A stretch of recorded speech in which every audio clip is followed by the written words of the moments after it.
बिस्मिल्लाहिर्रहमानिर्रहीम। अस्सलाम वालेकुम दोस्तों, इस ऑडियो लॉग में मैं बात करने जा रहा हूँ उन चीजों के हवाले से जो लोग मुझसे अक्सर कमेंट सेक्शन में पूछते हैं कि आप प्रॉब्लम तो बता देते हैं, सॉल्यूशन नहीं बताते। आप बता देते हैं आर्मी प्रॉब्लम है, आप बता देते हैं जुडिशरी प्रॉब्लम है, आप बता देते हैं ये पाकिस्तान की तारीखी गलतियां हैं, पाकिस्तान ने ये फैसले सही लेने चाहिए थे, ये फैसले सही नहीं लिए, इस वजह से ये तमाम तर मसले आए हैं। सो पाकिस्तान का अल्टीमेट सोल्यूशन क्या है, पाकिस्तान का इकोनॉमिकल सोल्यूशन क्या है, पाकिस्तान का स्ट्रक्चरल सोल्यूशन क्या है, क्या पाकिस्तान में प्रेसिडेंशियल सिस्टम आना चाहिए, पाकिस्तान में किस तरह का सिस्टम आए कि पाकिस्तान आगे चल सके, और एक अच्छा और अल्टीमेट सिस्टम कौन सा होना चाहिए जिससे पाकिस्तान आगे बढ़ सकता है। सो आज का ये पूरा का पूरा ऑडियो लॉग इसी चीज को डेडिकेट किया हुआ है कि कैसे पाकिस्तान के सिस्टम को बेहतर बनाया जा सकता है और कैसे इस पूरे के पूरे सिस्टम में रहते हुए ही इस सिस्टम को ट्रांसफॉर्म किया जा सकता है। कोई रेवोल्यूशनरी स्टेप लेने की जरूरत नहीं है, बल्कि इलेक्शन के थ्रू ही सिस्टम को चेंज किया जा सकता है। कुछ चीजें याद रखनी चाहिए हम लोगों को, वो ये है कि जो जमहूरी वैल्यूज होती हैं या वो वैल्यूज होती हैं जो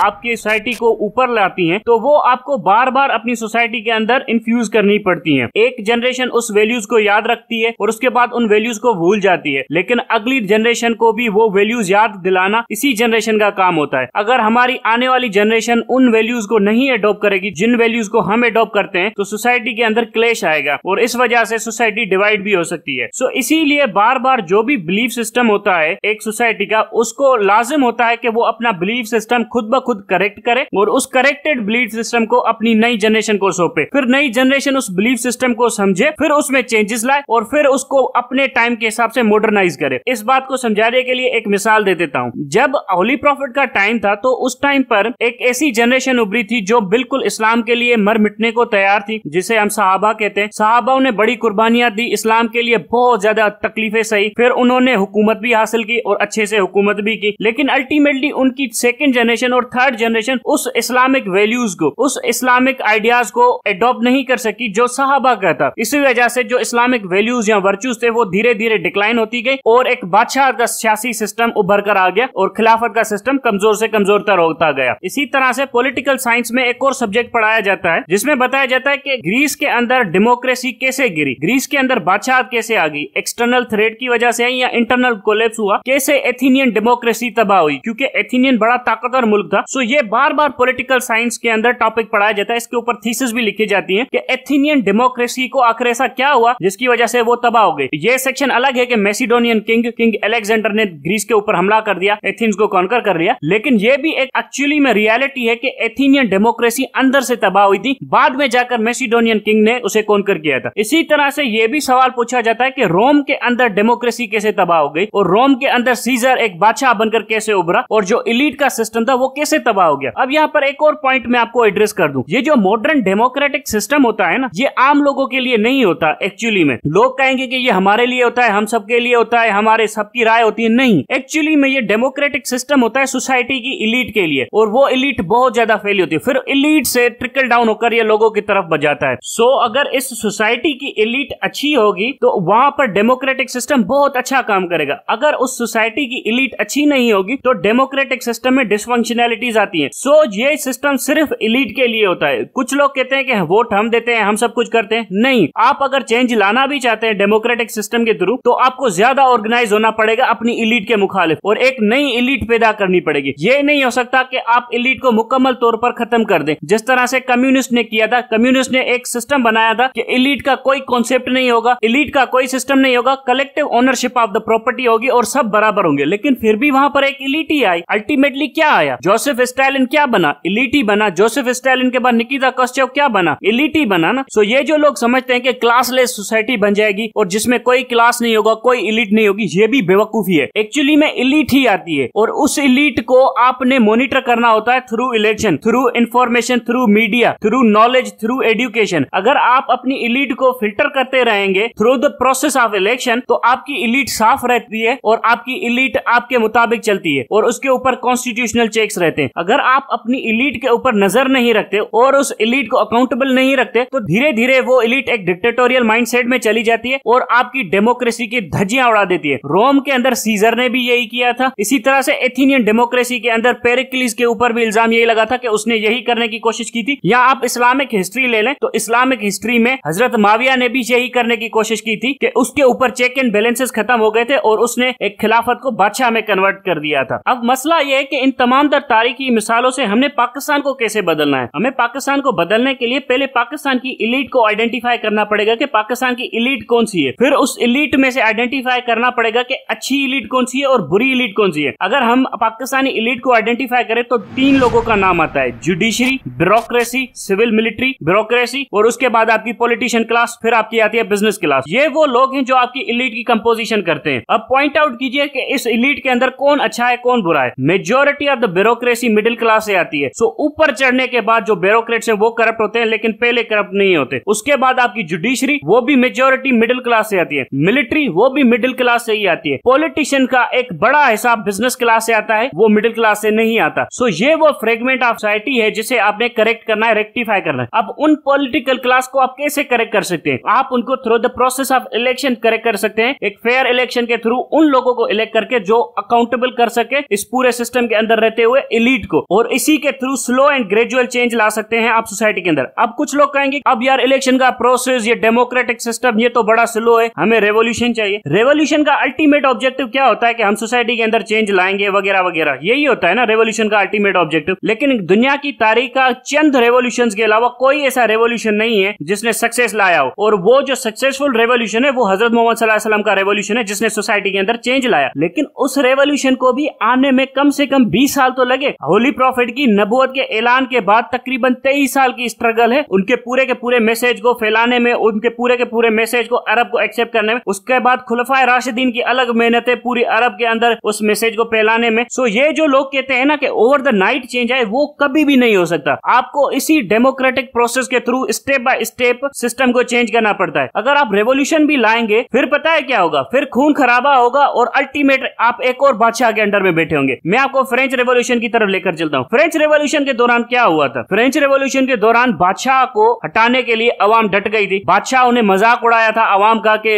रोटी नहीं है तो वो खाओ, जो कि बाय द वे झूठ है। वो उस रानी ने ऐसे नहीं कहा था हकारत से, वो उसने एडवाइस किया था। बादशाह की बीवी ने अवाम का मजाक बनाने की कोशिश की और लोग बादशाह से तंग आ गए थे क्योंकि लोग भूखे मर रहे थे और बादशाह ने उनकी डिमांड्स के ऊपर ध्यान नहीं दिया, जिसकी वजह से फ्रेंच रेवोल्यूशन आ गया। लेकिन आप देखेंगे तो अल्टीमेटली उस फ्रेंच रेवोल्यूशन से निकला क्या? फ्रेंच रेवोल्यूशन से निकला नेपोलियन बोनापार्ट। वो एक और अलग बादशाह निकला। जमहूरियत तो ना आई, आजादी तो ना आई, सोसाइटी के अंदर एक ईमानदारी तो ना आई, बल्कि एक नेपोलियन बोनापार्ट निकल आया, वो एक अलग बादशाह बन गया। और नेपोलियन बोनापार्ट को हटाने के बाद कौन आया? एक और बादशाह आ गया। सो रेवोल्यूशन का अल्टीमेट एम क्या बना? एक और बादशाह आ गया, पूरी यूरोप के नक्शे बिगाड़ दिए। लेकिन फिर भी आया तो कौन आया? बादशाह आया। लोग मारे गए, अवाम मारी गई, फिर भी क्या आया? बादशाह आया। सो इसीलिए सिस्टम के अंदर रहते हुए सिस्टम को स्लोली चेंज किया जाता है। अब ये वो चीजें होती हैं जो आपको बड़ा केयरफुली प्लान करनी पड़ती है। आप यहाँ पर पीपल्स पार्टी की मिसाल ले लीजिए। पीपल्स पार्टी पूरे पाकिस्तान से आउट हो चुकी थी। पीपल्स पार्टी का सियासी वजूद तक नहीं था। वही पार्टी जाकर सिंध के अंदर बैठ गई और चुपके से बैठी रही और इंतजार करती रही कि कब हमारी पसंद का आर्मी चीफ आता है। फिर उस आर्मी चीफ के साथ हाथ मिलाकर, जुडिशरी के साथ हाथ मिलाकर किस तरह का operation regime change carry out कर दिया, किस तरह का डाका डालने की कोशिश की इस रियासत के ऊपर। सो इसी तरह से आपको बड़ा केयरफुली ऑर्गेनाइज होकर प्लान करना पड़ता है पूरे पाकिस्तान के अंदर। ये वो रियासत नहीं है जिसे आप बिल्कुल उसूलों के ऊपर चला सके। इसके अंदर बादशाह रहने के लिए आपको बड़ा साजिशी दिमाग चाहिए जो आपके मुखालिफिन के पास ना हो, जिससे आप अपने मुखालिफिन को दबा सके। लेकिन ये सब कुछ करते हुए आपने अवाम का भी ख्याल रखना पड़ता है, क्योंकि at the end of the day जो सारी सियासत, जो सारा स्टेट बनाया जाता है वो अवाम के लिए ही तो बनाया जाता है। अगर अवाम खुद को स्टेट के साथ मिली हुई ना समझे तो उस स्टेट की मौत हो जाती है। अगर अवाम ये समझ ले कि ये रियासत मेरे इंटरेस्ट सर्व नहीं कर रही, मुझे प्रोटेक्ट नहीं कर रही, मेरी जो डिमांड्स है उसे नहीं सुन रही, तो उस रियासत की मौत हो जाती है। फिर वो